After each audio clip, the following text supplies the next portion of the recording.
chers téléspectateurs, bienvenue sur SMA Togo TV pour une émission spéciale dédiée au message du Carême 2025 du pape François.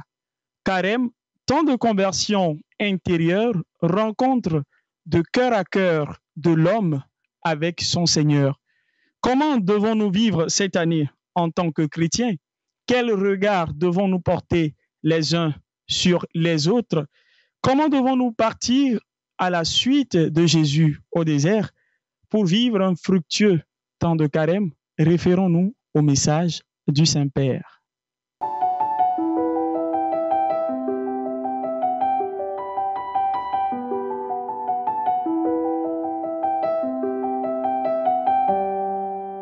Chers internautes, comme chaque année, le Saint-Père nous offre une réflexion profonde pour nous guider durant cette période essentielle de jeûne, de prière et de partage. Au cours de cette émission, nous allons partir à la compréhension du message du Carême 2025 du pape François. Et pour nous aider à comprendre ce message, nous avons la joie d'accueillir le révérend Père Jean-Claude Do. Père, soyez la bienvenue. Merci beaucoup. Et merci d'avoir répondu à notre invitation. Je vous en prie, c'est avec plaisir. Père Jean-Claude, cette année, le pape François nous invite à méditer sur son message de carême intitulé « Marchons ensemble dans l'espérance ». Alors, pouvez-vous nous dire en quelques mots l'idée centrale de ce message?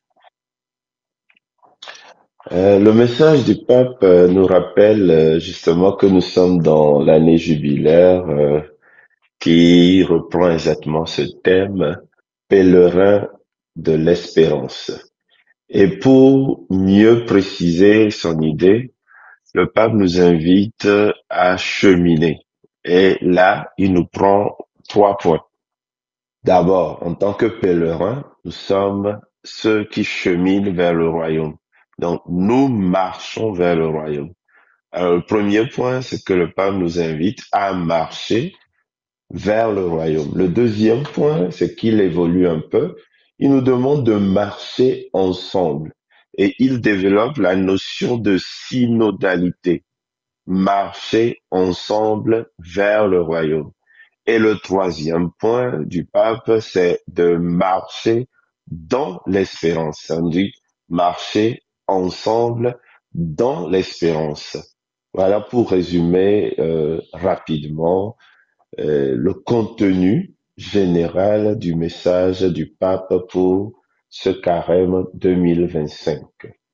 Justement, mon père, vous venez de mentionner, si nous nous référons à ce message, le pape parle du carême comme d'un pèlerinage et invite justement chacun de nous sur son propre chemin spirituel. Donc, il pose une question forte. Je cite, « Sommes-nous en chemin ou statiques dans la peur et le manque d'espérance ?» Père Jean-Claude, pour cette question, permettez-moi de vous demander comment nous, en tant que chrétiens, nous devons répondre à cette question. Si on connaît bien le pape, c'est que il insiste énormément sur le fait que chaque chrétien remette en question sa vie. Et les mots qu'il utilise justement, c'est les mots de conversion. Et conversion ici, il reprend le thème des migrants, des gens qui quittent leur pays, qui fuient des difficultés et ainsi sont vulnérables. Et pour que nous puissions comprendre cela, le pape nous demande de nous mettre à la place de ces personnes, de les concrètement, justement pour vivre leur expérience, pour comprendre leur expérience, afin de changer notre vision sur nos frères et sœurs qui se retrouvent dans ces situations-là. Donc, ce n'est pas juste une invitation fortuite, mais le pape veut que chaque chrétien parte d'une situation concrète. Je peux même vous lire un peu un extrait. Il nous dit ceci. Nous ne pouvons pas évoquer l'exode biblique sans penser à tant de frères et sœurs qui aujourd'hui fuient des situations de misère et de violence, partant à la recherche d'une vie meilleure pour eux-mêmes et pour leurs êtres chers. Un premier appel à la conversion apparaît ici. Dans la vie, nous sommes tous des pèlerins. Donc, le pape nous rappelle que si nous sommes tous des pèlerins, alors nous avons le devoir de comprendre les autres personnes qui, sur les chemins du monde, cherchent un mieux-être, cherchent une raison de vivre, de survivre par rapport aux situations désagréables dans lesquelles ils végètent chez eux. Donc, cet appel du pape, il faut le situer dans son combat, on peut dire personnel, pour la dignité de chaque être humain. Et il faut le situer aussi dans le contexte occidental d'où il parle, où aujourd'hui, tout est fait pour que les gens se barricadent, que les gens restent dans leur confort et oublient carrément ou ferment la porte aux gens qui sont des voyageurs, des pèlerins, comme il les appelle, et il nous rappelle que si nous sommes tous des pèlerins, alors nous avons l'obligation d'accueillir les autres hommes qui aussi deviennent des pèlerins à cause des situations difficiles qu'ils vivent. Père Jean-Claude, après avoir réfléchi à notre propre cheminement, c'est-à-dire notre marche personnelle vers le royaume, je pense que le pape nous invite encore à aller plus loin, c'est-à-dire ne pas marcher seul, mais ensemble. D'où la question de savoir quels sont ces obstacles qui empêchent parfois les chrétiens de véritablement marcher ensemble.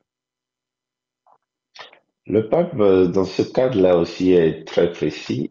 Il nous rappelle ceci, marcher ensemble, c'est être des tisseurs d'unité. Le mot est très beau, des tisseurs d'unité à partir de notre commune dignité d'enfant. Donc, ce qui pour le pape peut empêcher que nous soyons ensemble, que nous cheminions ensemble, c'est justement l'absence d'unité. C'est l'égoïsme. C'est le fait de voyager comme si on était solitaire. Or, le pape rappelle que l'Église est synodale. Le mot synode vient de deux mots grecs, syn et odos, c'est-à-dire le même chemin, ou bien aller ensemble, s'unir sur le même chemin, prendre ensemble le même chemin. Et donc, quand le pape nous le rappelle, il désigne les obstacles. Il dit ceci, c'est avancer côte à côte. Donc, quand on n'avance pas côte à côte, il y a un problème. Quand on se piétine, quand on essaye de dominer l'autre, quand on nourrit des envies, des hypocrisies, et que on ne veut pas marcher avec les autres, on laisse des gens à la traîne ou on exclut les gens, le pape nous dit que ça ne permet pas de partir ou de marcher ensemble. Donc, le but, dit-il, c'est de nous écouter les uns les autres avec amour et patience. Donc, pour tisser l'unité, il faut éviter les envies, les hypocrisies, le désir de dominer ou de piétiner. Il faut pas laisser les autres à la traîne ni les exclure, mais il faut plutôt cultiver beaucoup d'amour et de patience les uns pour les autres. Et pour ce qui concerne les prêtres, les évêques, les religieux, religieuses, les communautés paroissiales, le pape nous dit que nous devons être capables de cheminer avec les autres, d'écouter, de dépasser la tentation de nous ancrer dans notre autoréférentialité et de nous préoccuper seulement de nos propres besoins. Right?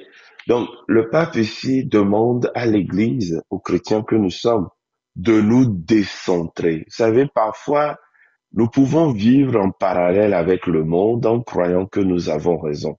C'est ce qu'il appelle l'autoréférentialité. le pape, dans tous ses messages, nous dit toujours d'aller vers les périphéries.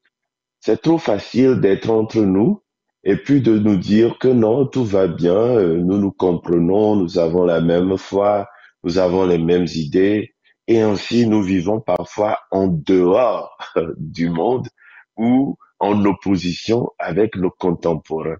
Ce point est très important pour le pape. Et le deuxième, il rappelle que nous devons travailler ensemble. Nous devons prier le Seigneur pour qu'il nous rende capables de travailler ensemble. Les évêques, les prêtres, les personnes consacrées, les laïcs au service du royaume de Dieu. Donc, justement, au sein de l'Église, pas d'exclusion non plus. Que chaque personne reconnaisse sa place, mais plus encore, reconnaisse la place et la valeur de l'autre. Évêque vers le prêtre vers l'évêque, les prêtres vers les consacrés vers les prêtres, les évêques. Donc, je veux parler de religieux, religieuses, bien sûr, quand je dis consacrés. Et enfin, les laïcs. Tout ce petit monde-là, nous sommes tous appelés à la même vie éternelle, au même travail pour le royaume. Donc, pour le pape, nos attitudes doivent révéler ça. Et il nous parle d'une attitude d'accueil, avec des gestes concrets envers ceux qui nous approchent et ceux qui sont loin. Et en conclusion, il parle même d'une conversion à la synodalité, c'est-à-dire conversion à travailler ensemble en vue du royaume. Père Jean-Claude, marcher ensemble, vous l'avez dit, suppose un but commun. Et le carême nous mène vers Pâques, victoire du Christ sur la mort. Et c'est ici que l'espérance prend tout son sens.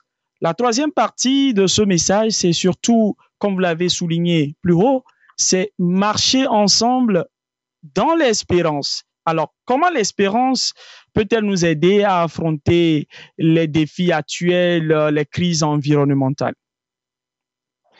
Nous pouvons voir dans le message du pape des indices clairs avant que je ne commente. Je reprends ce que dit le pape lui-même en citant un tout petit peu son prédécesseur, celui que nous appelons le pape Benoît XVI, dans voilà cet extrait de l'encyclique Spe Salvi. Donc, c'est dans l'espérance que nous sommes sauvés, c'est ça le titre. Le pape reprend cet extrait. L'être humain a besoin de l'amour inconditionnel. Il a besoin de la certitude qui lui fait dire ni la mort, ni la vie, ni les esprits, ni les puissances, ni le présent, ni l'avenir, ni les astres, ni les cieux, ni les abîmes, ni aucune autre créature, rien ne pourra nous séparer de l'amour de Dieu qui est en Jésus-Christ. Donc, il cite Romains 8, 38 à 39. Et le pape de nous dire, la résurrection du Christ est la grande espérance des chrétiens. C'est-à-dire, la mort a été transformée en victoire et c'est là que réside la foi et la grande espérance des chrétiens. Et ici, justement, en répondant à votre question, il faut rappeler que l'espérance chrétienne est essentielle dans notre cheminement pour rester fort et confiant. Pourquoi? Quand on parle d'espérance, on peut le confondre avec l'espoir. Mais ce n'est pas vrai. Si nous voulons être, je dirais, un peu spécieux ou très précis dans les termes, le mot espoir est un mot, on peut dire philosophique ou humain, qui signifie, si on veut le traduire, que demain sera meilleur. Quand quelqu'un dit je garde l'espoir, c'est que cette personne espère que les choses iront mieux demain. Et ce n'est pas la même chose que l'espérance qui est un mot chrétien. Et d'ailleurs, le pape nous dit que c'est une encre. L'espérance est représentée par l'encre. L'encre, c'est cet objet métallique lourd que l'on accroche au bateau et que l'on descend. On dit larguer les amarres ou bien descender l'ancre. On met l'ancre dans le fond marin. Il se fige dans le fond marin pour soutenir un navire ou un bateau pour qu'il ne parte pas à la dérive dans le port. Donc, l'espérance, c'est ce qui est, je dirais, l'épine dorsale du chrétien. Et l'espérance se distingue de l'espoir en ce sens que c'est la résurrection, c'est la victoire de Jésus sur la mort et le péché, comme le précise d'ailleurs le pape dans son message, qui devient notre héritage. Donc, ce n'est pas que demain sera meilleur, dans l'espérance, c'est que Jésus est déjà ressuscité, il nous a déjà conquis la victoire et nous, chrétiens, nous sommes sous la bannière de ce Jésus-là. Donc, l'espérance, c'est pas que demain sera meilleur, demain est déjà meilleur. Jésus est déjà ressuscité et nous ne faisons que rentrer dans cela. Et c'est justement cette confiance en la victoire de Jésus, en la résurrection de Jésus, qui devient notre foi et notre force. Et donc, nous, quand nous disons espérons, nous ne disons pas que nous espérons, nous avons l'espoir que. Non, c'est que nous sommes déjà dans la victoire de Jésus. Et c'est juste que les choses ne se sont pas encore totalement accomplies. Donc, il me semble important pour nous de distinguer justement cette espérance-là de l'espoir. Et quand c'est clair, alors la joie chrétienne devient plénière et nous pouvons affirmer ce que Saint Paul affirmait justement, ni la mort, ni la vie, ni les esprits, ni les puissances, ni le présent, ni l'avenir, ni les astres, ni les cieux, ni les abîmes, ni aucune autre créature, rien ne pourra nous séparer de l'amour de Dieu qui est en Jésus-Christ. Donc voilà un peu le troisième message fort que le pape fait revenir en cette année que nous mettons sous le signe justement du pèlerinage pèlerin de l'espérance. Alors, Père Jean-Claude, les trois messages forts sont bien expliqués et détaillés, mais permettez-moi encore de vous poser cette question. Le message du pape est universel, mais peut-il avoir une résonance particulière pour nous chrétiens en Afrique et spécialement au Togo? Oui, on aurait dit que nous nous sommes concertés justement. J'ai essayé en préparant notre émission et en étudiant en profondeur le message du pape de voir que la première partie peut être un peu circoncis dans ce qu'on peut appeler aujourd'hui l'Occident global, puisque là, il y a une forme d'invitation à ouvrir les portes, à sortir de l'égoïsme, du protectionnisme et de comment ils se barricadent de plus en plus dans leur nationalisme et où toutes les droites extrêmes sont en train d'être victorieuses un peu partout. La deuxième partie du message, on pourrait le circonscrire un peu à l'Église. Ça dit l'Église avec sa hiérarchie, ce que le pape dénonce souvent, le cléricalisme et parfois ces divisions au sein même du clergé ou bien les évêques, les prêtres, les religieux, religieuses, les laïcs. Donc là, on voit clairement que le pape invite à un travail de communion, de synodalité davantage, de grandir dans des relations saines, de tisser l'unité. Donc, on peut dire que là, il s'adresse un peu plus particulièrement à l'Église et à l'Église universelle.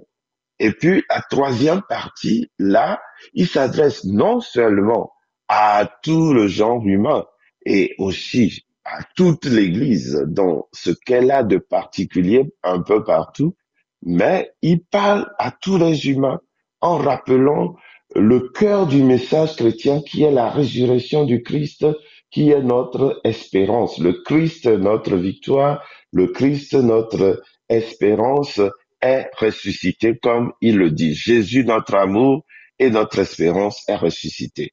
Alors, si nous voulons l'appliquer justement à nous, à un pays au milieu où nous sommes, oui, il faut repartir de la victoire de Jésus pour dire qu'à chaque homme, où qu'il se trouve sur cette terre, Dieu adresse un message d'espérance. Dieu promet la victoire sur les ténèbres.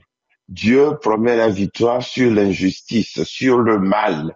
Dieu promet la victoire, la libération, puisqu'il y a aussi le message du pèlerinage, du passage de l'esclavage à la liberté. Et justement, quand on est chrétien, il faut pas juste dire que Dieu le fera, Dieu le fera. Le pape nous demande d'être concret. En d'autres termes, il faut que nous engageons pour la liberté, que nous nous engageons pour la vérité, que nous nous engageons pour la vie que Dieu donne. Et je vous relis un peu ce qu'il nous dit au début de son message en nous disant, mais l'Église nous invite à préparer nos cœurs au triomphe pascal du Christ sur le péché, sur la mort. La mort a été engloutie. Il nous propose aussi de marcher comme pèlerins, nous rappelle le long voyage du peuple d'Israël vers la terre promise, raconté dans le livre de l'Exode. Une marche difficile de l'esclavage à la liberté, voulue et guidée par le Seigneur qui aime son peuple et lui est toujours fidèle. Et donc, tout peuple que nous sommes aussi, nous devons écouter ce message-là, message de liberté, message de marche voulu par Dieu, guidé par Dieu. Vers quoi? Vers la liberté, vers la vie, vers le bonheur. Donc, à chaque chrétien d'incarner ce message dans sa vie, là où il se trouve. Et précisément, comme vous l'avez posé dans votre question, au Togo aussi, ce message rejoint chaque chrétien. Il s'agit de cheminer avec le Christ vers la liberté en sortant de l'esclavage. Voilà. Merci beaucoup, Père Jean-Claude Do, de nous avoir aidé à mieux comprendre ce message du Carême 2025 du Pape François. Et nous vous souhaitons déjà bon Carême, hein, et que la grâce de Dieu soit avec vous, mon Père. Merci, c'est moi qui vous remercie. Que Dieu vous bénisse aussi. Et bon temps de carême à vous et à tous les téléspectateurs, les internautes qui vous écoutent. Merci. Merci, Amen, mon Père. Bien, chers amis connectés, tout au long de ce message, le souverain pontife nous invite à vivre un chemin personnel, collectif, porté par l'espérance. À la lumière de ce message, quel engagement concret prenez-vous? Bien-aimés de Dieu, en union avec l'Église universelle, continuons sans relâche de soutenir le Saint-Père par nos ferventes prières enracinées dans la foi, l'espérance et la charité. Merci à vous de nous avoir suivis. Merci à l'équipe technique. Que la Vierge Marie, Mère de l'Espérance, intercède pour nous et nous accompagne sur le chemin du Carême. Au revoir.